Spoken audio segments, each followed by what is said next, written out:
Hello friends, welcome back to my channel. आज weekend आहे, शनिवार, आणि एव्हरी सॅटर्डे मी काळभैरव मंदिरात दर्शनाला जाते.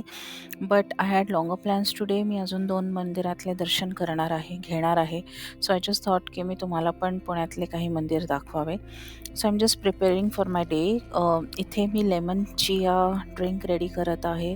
इट जस्ट 1 स्पून मी त्याच्यात चिया सीड्स टाकलेले आहेत आणि अर्धा लिंबू पिळलेला आहे आणि वरनं गरम पाणी टाकलेलं आहे. I am just mixing it so that 10-15 मिनटात चिया सीड्स प्रॉपरली स्वेलअप होतील त्यात.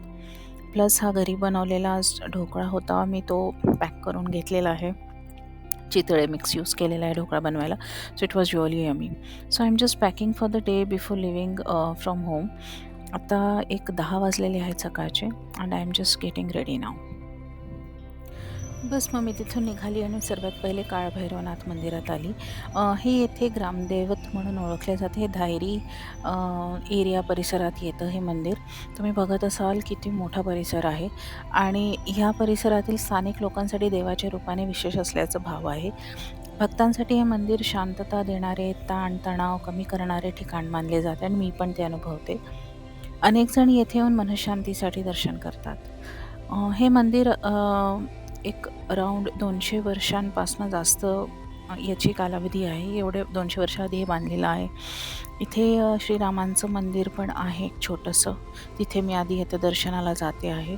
तिथे सीतेची मूर्ती, श्रीरामांची, लक्ष्मणाची आणि मारुतीराया पण बसलेले आहेत आणि बाजूलाच वाघजाई मंदिर, देवीचं पण छोटंसं मंदिर आहे बांधलेलं. मी तिथलं दोघांचंही आधी दर्शन घेतलं आणि मग मी आता मंदिराकडे आली. पण तुम्ही बघत असाल तर इथे स्वच्छतेचं काम चालू होतं. सोमवारपासून घट बसणार, नवरात्र सुरू होणार म्हणून पूर्ण मंदिराला स्वच्छ धुवून काढत होते. त्यामुळे मला काही जास्त तिथे आत जाऊन दर्शन घेऊन दिवा लावता आलेला नाही. पण कालभैरवनाथ हे भैरव स्वरूपाचे रक्षणकर्ता देव आहेत. त्यांना भयमुक्ती आणि अडचणी दूर करण्याचे देवता म्हटले जाते. मंगळवार आणि शनिवार हे दिवस विशेष महत्त्वाचे मानले जातात. मी दर शनिवारी येते इथे दर्शनाला. साधक कालभैरव मंत्र, शिवजीचा अभिषेक म्हणजे शंकरांचा अभिषेक, पूजा आणि प्रसाद यांचा वापर करून भक्ती करतात आणि भैरव अष्टक किंवा भैरव स्तोत्र पठणाने संकट नष्ट होतात असे समजले जाते. तुम्हाला वेळ भेटल्यास किंवा तुम्ही अजून कधी पण या मंदिरात आले नसाल तर मी नक्की म्हणेन की एकदा या मंदिरात यावे दर्शन घ्यायला. आतली मूर्ती खरंच खूप सुंदर आहे. मी मागच्या रस्त्याने आली, म्हणजे थोडं मागच्या पायऱ्यांनी चढली, कारण ते लोक सगळं स्वच्छ करत होते म्हणून मला काही जास्ती दर्शन तिथे करता आलेलं नाही. परत चालली आहे मी दर्शन घेऊन बाहेरूनच. सो तुम्ही हा परिसर बघत असाल, खूप मोठा आहे. मी इथला पूर्ण कॅप्चर करण्याचा प्रयत्न करते आहे. पण हे अंगण आहे.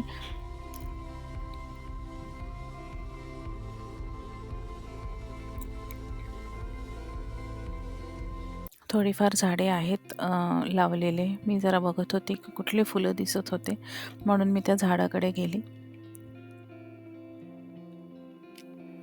पण इथे आलं की माझं मन प्रसन्न खूप वाटतं. इथे मोठं सभागृह पण आहे. कार्यक्रम वगैरे सगळे इथे होतात. बस मी दर्शन घेतलं आणि बाहेर पडली. बस इथलं दर्शन आटपून मी धर्मावत नगर मध्ये जगदंबा मंदिर आहे तेथे आले. भगवती पॅलेस असा आहे त्याचा पत्ता. धायरी फाट्याजवळच आहे. मी या मंदिरात प्रथम आलेली आहे, पहिल्यांदा आलेली आहे. याआधी मी फक्त बाहेरूनच जाताना पाहिलेलं आहे. म्हणजे दर शनिवारी जेव्हा मी या काळभैरवा मंदिरात येते तेव्हा याच रस्त्याने येते, जो साईडला तुम्हाला दिसत आहे, मोठा रस्ता आहे.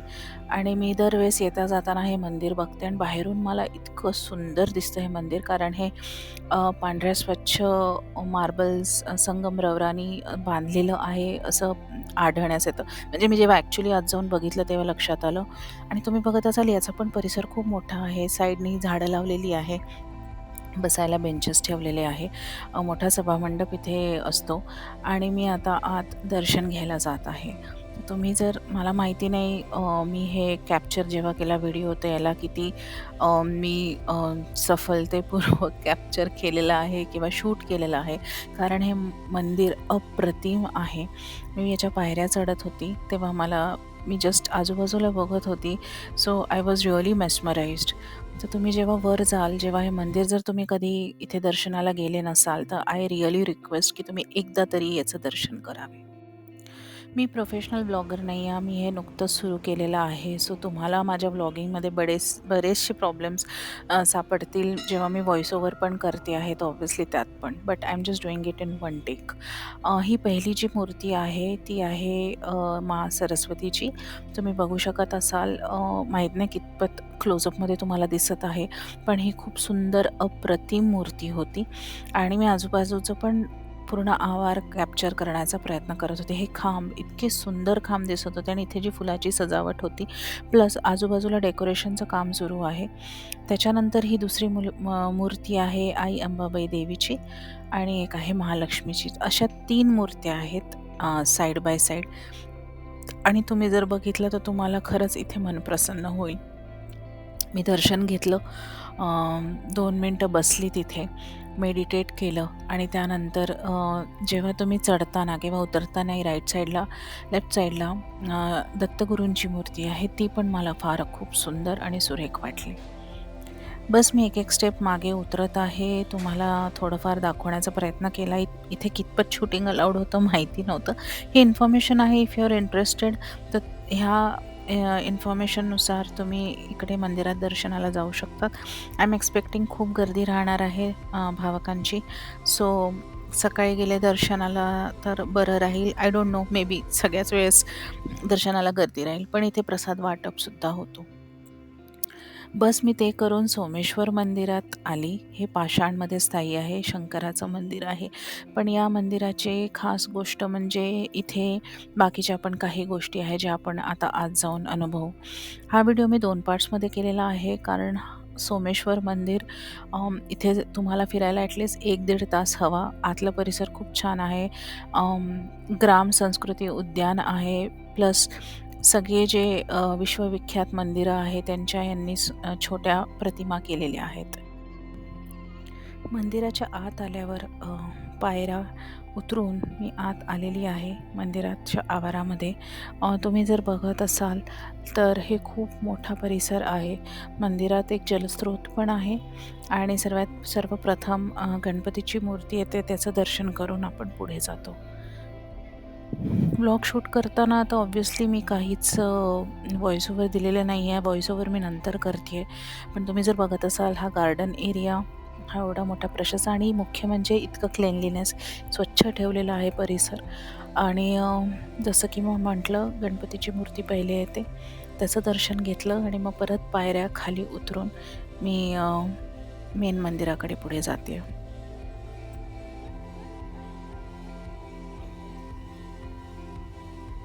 हनुमानाचं दर्शन घेतलं. इथे हनुमानाचं मंदिर आहे, जस्ट एकदम एक्झॅक्टली अपोजिट शंकराच्या मंदिराच्या तिथे. आणि जेव्हा तुम्ही एंटर होतात, एक व्हाईट मार्बल म्हणा किंवा व्हाईट टाईल्सचं आणि त्याच्यावर कोरीव डिझाईन केलेलं अशा त्या पायऱ्या आहे, असा तो ओटा आहे. आत कोणाचे अभिषेक आणि बाकीच्या गोष्टी तिथे चालू होत्या, पूजाविधी चालू होती. पण आत आल्यावर मोठा नंदी आहे, त्याचं दर्शन घेतलं आणि मग परत तुम्ही खाली जाता पायऱ्या उतरून. मला वर्णनसुद्धा करता येत नाही आहे. असं वाटतंय नुसतं बघत राहावं माझा स्वतःचा ब्लॉग. आत गेल्यावर कासव आहे आणि समोर टी व्ही लावलेला आहे, टी व्ही स्क्रीन आहे, प्लस खाली तिथे शिवलिंग स्थापित आहे ज्याच्यावर अभिषेक होत आहे पाण्याचा. तुम्ही जर त्र्यंबकेश्वर कधी गेला असाल तर तिथल्यासारखं काहीसं इथलं आहे प्रतिमा, पण तिथेच बाहेर उभे राहून. इथे बाजूला राईट साईड शिवलिंग आहे, त्याची तुम्हाला पूजा करता येतात. तिथे पाणी ठेवलेलं आहे, लोटा ठेवलेला असतो, तुम्ही त्याच्यावर जलार्पण करू शकता, दुधाचा अभिषेक करू शकता. तुमची जी काही मनोकामना आहे तुम्ही ती सांगू शकता. इथे मी स्वतः आता जलाभिषेक करत आहे. बस मी ते जलाभिषेक केलं. तिथला लोटा कोणीतरी घेऊन गेले होते, सो मला हातानेच करावं लागलं. पण मी त्याच्यानंतर प्रार्थना केली आणि बस मी तिथून मंत्रमुग्ध होऊन बाहेर पडली. तिथून बाहेर पडली मी आणि अशी फार माहिती बरेच ठिकाणी त्यांनी दिलेली आहे. एक मोठं वृक्ष होतं, तिथे त्यांनी माहिती दिलेली आहे. सोमवारी प्रसाद असतो इथे आणि बाकीचे पण मोठे वृक्ष आहे. तिथे काही देवपूजा पण चालू आहे. सो तुम्ही जर बघितलं तर खरंच हा खूप मोठा परिसर आहे. बाहेर पडल्यावर डाव्या साईडने जर गेलं पुढे, तर तिथे जसं मी सुरुवातीला सांगितलं, विश्वप्रख्यात काही मंदिरांची इथे प्रतिमा केलेली आहेत. हे पहिलं मंदिर आहे.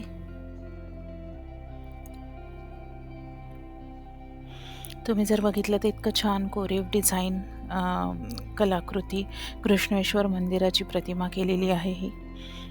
त्यानंतर हे दुसरं मंदिर आहे.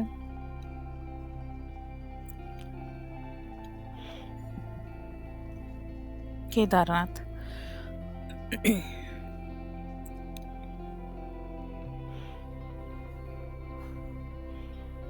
जसं ॲक्च्युअलमध्ये ही मंदिरं आहेत तसंच यांनी बनवण्याचा प्रयत्न केलेला आहे. हे त्र्यंबकेश्वर मंदिर आहे.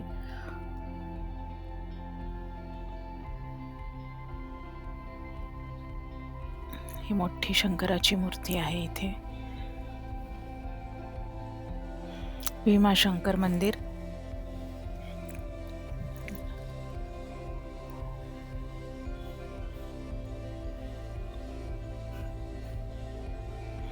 ओंकारेश्वर.